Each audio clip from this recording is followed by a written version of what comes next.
हमारा देश जल रहा है।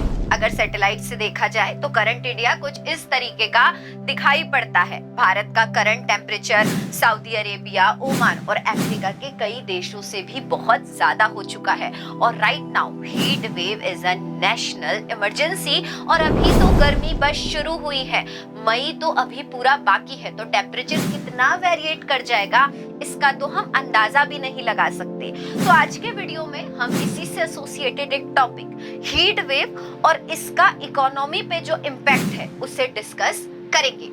देखो, अगर हम गर्मी के मौसम को देखें तो इकोनॉमी के रिस्पेक्ट में ऐसा बोला जाता है कि गर्मी बहुत महंगी पड़ती है। क्यों?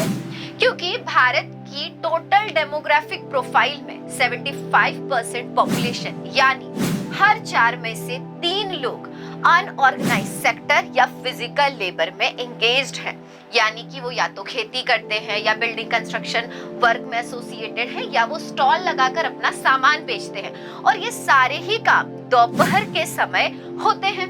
अगर हम इसी अनऑर्गेनाइज सेक्टर का जीडीपी में कंट्रीब्यूशन देखें तो ये सेक्टर जीडीपी में 1/3 कंट्रीब्यूट करता है। और अगर हम इसकी प्रोडक्टिविटी का इफेक्ट देखें कि गर्मी इस पर क्या इम्पैक्ट करती है, तो गर्मी में अनऑर्गेनाइज सेक्टर की प्रोडक्टिविटी 5 से 10% कम हो जाती है, जिसका रीजन है डिहाइड्रेशन, जल्दी तपती गर्मी में थकान महसूस होना। और इसी वजह से हम ये देखते हैं कि गर्मी में लेबर की एफिशिएंसी घट जाती है। मैकेंसी की एक रिपोर्ट में बताया गया है कि भारत में 20 करोड़ से ज्यादा लोग हीट वेव का शिकार हैं। डेटा से पता चला है कि बाय 2030 गर्मी से होने वाली प्रोडक्टिविटी लॉस का इम्पैक्ट जीडीपी पे 2.5 से लेकर 4.5% होगा, यानी कि $126 बिलियन एवरी ईयर हमें नुकसान झेलना पड़ेगा। यानी कि यहाँ भारत को हम बनाना चाहते हैं एक डेवलप्ड नेशन, कब तक? 2047 तक, बाय 2047। बट अगर हमने राइजिंग टेम्परेचर और उसके इफेक्ट को कंट्रोल नहीं किया तो heat wave and rising temperature एक बहुत बड़ा ऑब्स्टिकल भी बन सकता है। सोनम वांगचुक, जिन्हें पिछले कुछ महीनों से लद्दाख में प्रोटेस्ट के लिए जाना जा रहा है, टेम्परेचर के नेगेटिव इम्पैक्ट को फोकस करते हुए एक प्रोटेस्ट कर रहे हैं। बट उनके इस प्रोटेस्ट को भी सेक्शन 144 के तहत क्या किया गया है, उनकी आवाज को दबाया जा रहा है। क्लाइमेट चेंज का नेगेटिव इम्पैक्ट जिन देशों पर सबसे ज्यादा होता है उनके लिस्ट में भी भारत का नंबर 3 पर नाम आता है।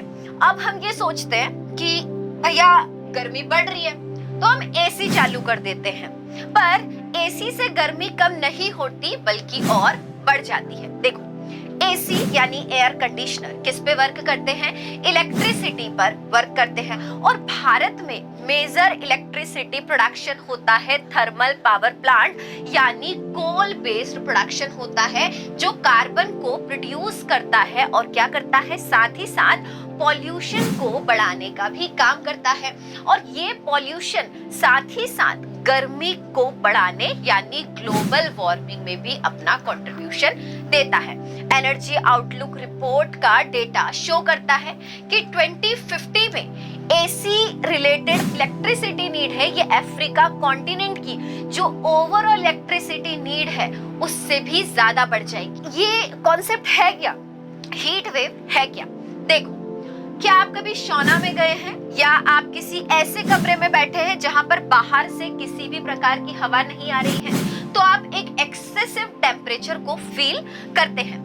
तो हीट वेव भी कुछ इसी तरीके का कॉन्सेप्ट होता है। देखो, हीट वेव तब क्रिएट होती है जब किसी एरिया के एटमॉस्फेयर में हाई प्रेशर सिचुएशन क्रिएट होती है और ऊपर के एटमॉस्फेयर में हाई प्रेशर क्रिएट होने की वजह से विंड ग्राउंड की तरफ ट्रैप्ड हो जाता है और ग्राउंड जो हीट रिफ्लेक्ट करता है उस हीट को भी बाहर नहीं भेजा जा सकता। इस कंडीशन में हीट आइलैंड्स बनते हैं और हीट वेव्स चलने लगती है, जैसा कि प्रेशर कुकर में देखा जाता है कि प्रेशर कुकर हीट की बेसिस पर क्या करता है, वर्क करता है।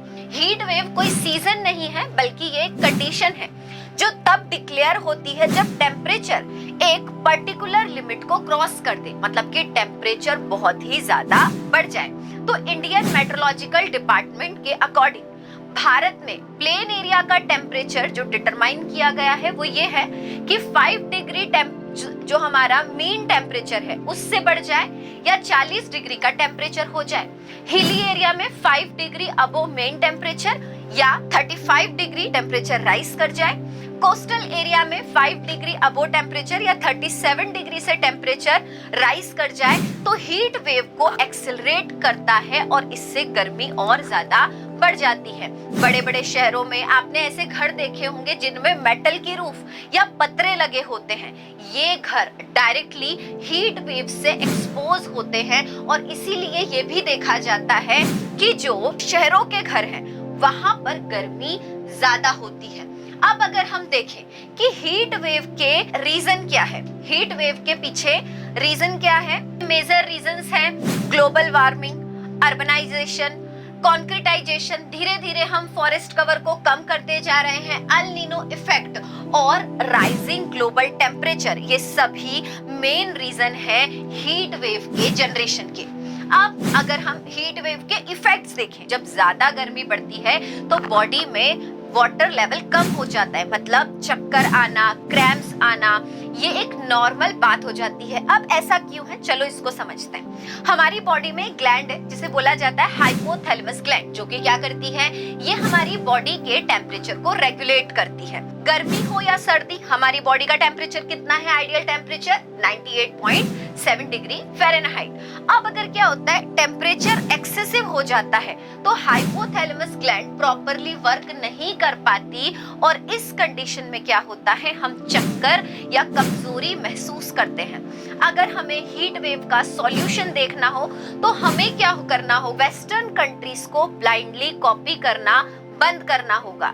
जैसे कि हम ये देखते हैं कि आजकल कॉर्पोरेट वर्ल्ड में ग्लास विंडोज बनाई जाती हैं। अब इसका इफेक्ट क्या है, ये जो ग्लास विंडो होती है ये क्रिएट करती है टू सन। टू सन मतलब दो सूरज, एक तो सूरज की अपनी रोशनी और एक जो ये ग्लास विंडो सन लाइट को एब्जॉर्ब करती है, इसे भी रिफ्लेक्ट करती है। तो इस कंडीशन में क्या होता है, double light and double heat. ठीक है, अब इसका सॉल्यूशन ये है कि अगर हमें इफेक्टिवली हीट वेव को कंट्रोल करना होगा तो हमें वेस्टर्न आइडियाज को ब्लाइंडली फॉलो करना बंद करना होगा। दूसरा, हम मॉडल फॉलो कर सकते हैं एशिया की एक कंट्री सिंगापुर का, जहां पर वर्टिकल कॉलम्स में बिल्डिंग्स बनाई जाती हैं। साथ ही साथ हम एक हीट वेव एक्शन प्लान भी ला सकते हैं और national action plan for climate change को भी इफेक्टिवली इम्प्लीमेंट किया जा सकता है। अब एक होता था हमारे प्राचीन भारत में गुरुकुल सिस्टम, जिसमें ऐसा बोला जाता था कि हर शिष्य को अपने जीवन काल में एक पीपल का, एक इमली का, 5 आम के पेड़ लगाने ही चाहिए।